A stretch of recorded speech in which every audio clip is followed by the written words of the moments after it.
In its 75 years of history, F1 has produced plenty of memorable moments, and some of those made waves well outside the Formula One world.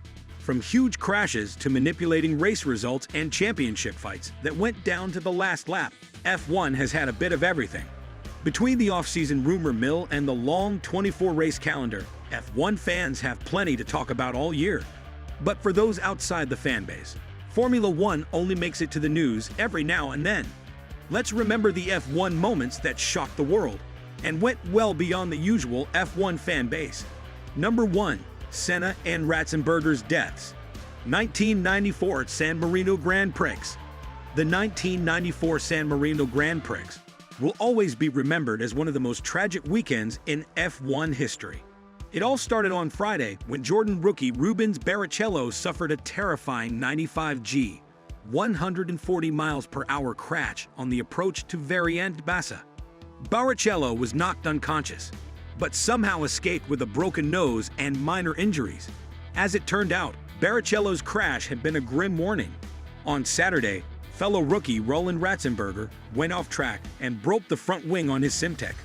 The wing then broke off and got stuck under Ratzenberger's car, causing the Austrian driver to go off at the high-speed Aqua Mineral.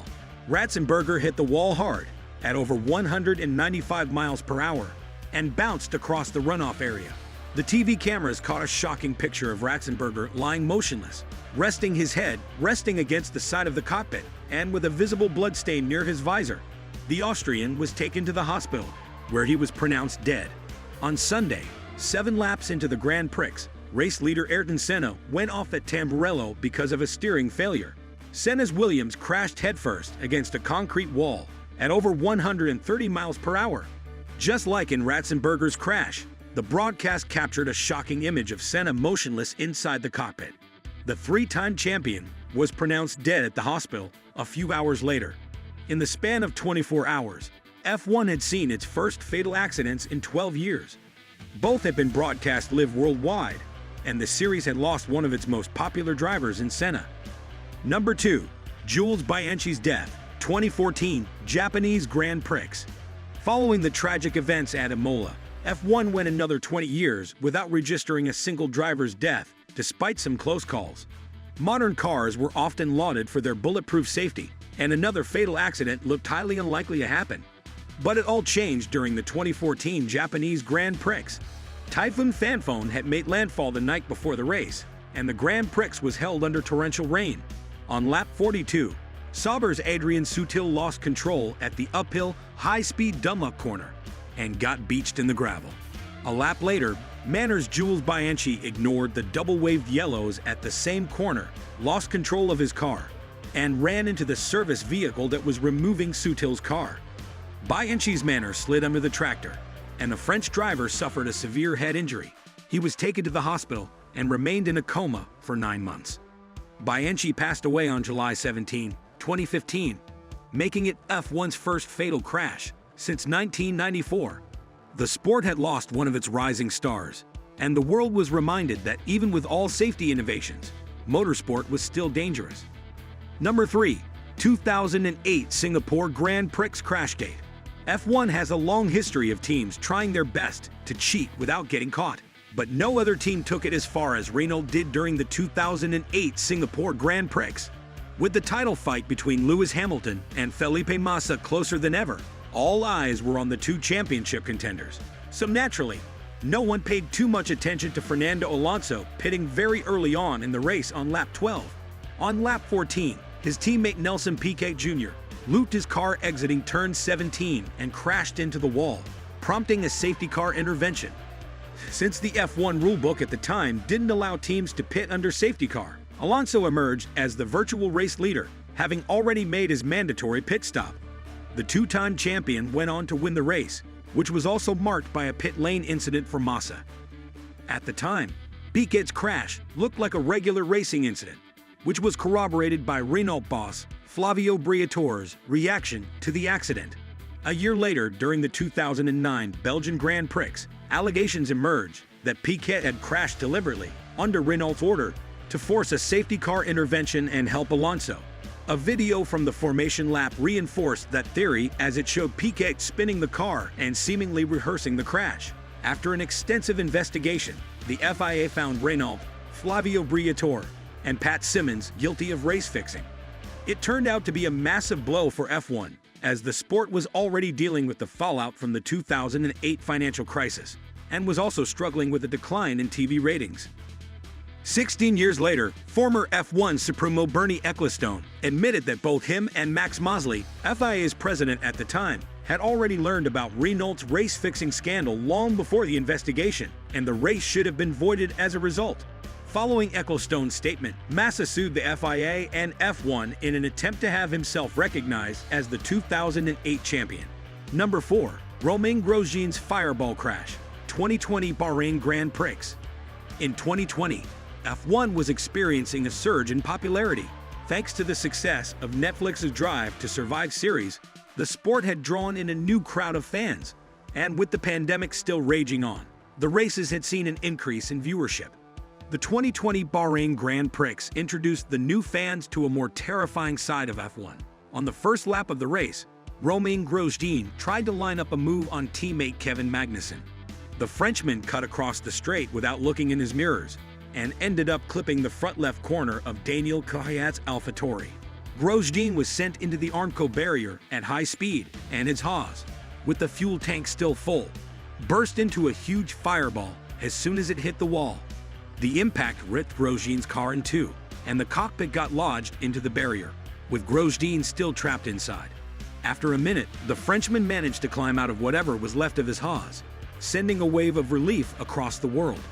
Grosjean sustained second-degree burns to his hands while trying to climb out of the car, but somehow he had emerged largely unscratched from one of the most brutal crashes in F1 history. Number 5. Is that Glock? 2008 Brazilian Grand Prix. Following the events in Singapore, the title fight went down to the wire in 2008. Hamilton arrived at the Brazilian Grand Prix with a sizable 7-point lead, and only needed a 6th-place finish to win his first title. The race was relatively uneventful. Hamilton had briefly dropped to 6th in the first pit cycle, but quickly climbed back to 4th. On lap 65, however, the classic Interlagos mayhem began. Following a brief rain shower, all drivers, except for the Toyotas of Timo Glock and Jarno Trulli, pitted for intermediate tires, and with 2 laps to go, Hamilton got overtaken by the Toro Rosso of Sebastian Vettel. The McLaren driver entered the final lap needing to claw back 1 place in order to win the title. With the rain picking up during the last lap, Hamilton managed to get by Glock on the final corner as the Toyota driver was struggling to stay on track with worn dry tires. In what is still regarded as the closest finish to a championship in F1 history, Hamilton became the youngest title winner ever at 23, a record that has since been beaten by Vettel. And fans who had watched the thrilling final laps knew that they had witnessed a fitting ending to a remarkable championship battle. Number 6. Verstappen vs. Hamilton, 2021 Abu Dhabi Grand Prix. It's extremely rare for 2 title contenders to go head-to-head for the title on the final lap of the season. But the 2021 season refused to play by the rules.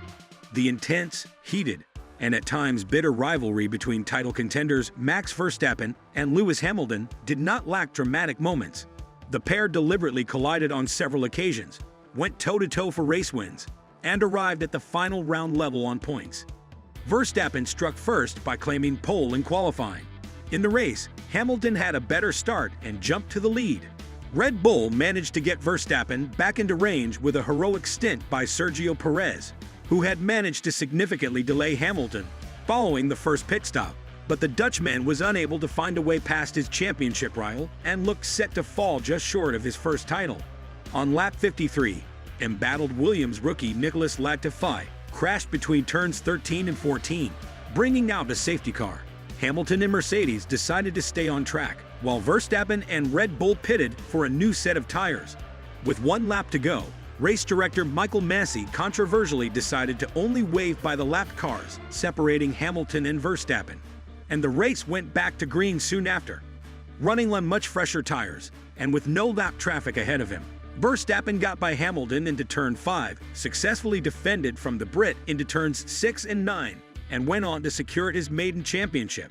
Fans had just witnessed a thrilling end to one of the most intense championship fights in F1 history. Mercedes protested the results, but didn't get anything out of it, aside from ousting Massey from his race director role. Number 7. Controversial team orders. 2002 Austrian Grand Prix. Team orders aren't uncommon in F1, but sometimes teams go over the edge, and no other team order drew as much ire from fans as the one issued by Ferrari during the 2002 Austrian Grand Prix.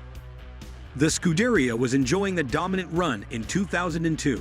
Michael Schumacher had won 4 of the first 5 races, and he had 2 full races in hand over second place, Juan Pablo Montoya. His record-equaling 5th title looked like a matter of time. In Austria, Schumacher's teammate Rubens Barrichello was enjoying his best weekend in F1. After comfortably qualifying on pole, the Brazilian had led all but 1 lap in the Grand Prix and was on the way to score his 2nd career win. The year before, also in Austria, Barrichello had been forced to cede 2nd to Schumacher at the line. But no one expected Ferrari to order him to hand the win, given Schumacher's massive advantage in the standings. In a shocking turn of events, Barrichello dramatically slowed down at the line again, as the world watched in disbelief. Moments before, Ferrari had issued a team order that went down in F1 history. Rubens, let Michael pass for the championship. The crowd erupted into audible booing. Schumacher let Barrichello stand on the top step of the podium and even handed the first-place trophy to his teammate, but the damage had already been done. Ferrari was fined $1 million for the episode, and the FIA imposed a ban on blatant team orders. That's it for our video on the most shocking moments in F1. What other shocking F1 moments do you remember? Share your thoughts with us in the comments. Like this video, subscribe to our channel, and turn on notifications so you don't miss out on our content. See you in the next video.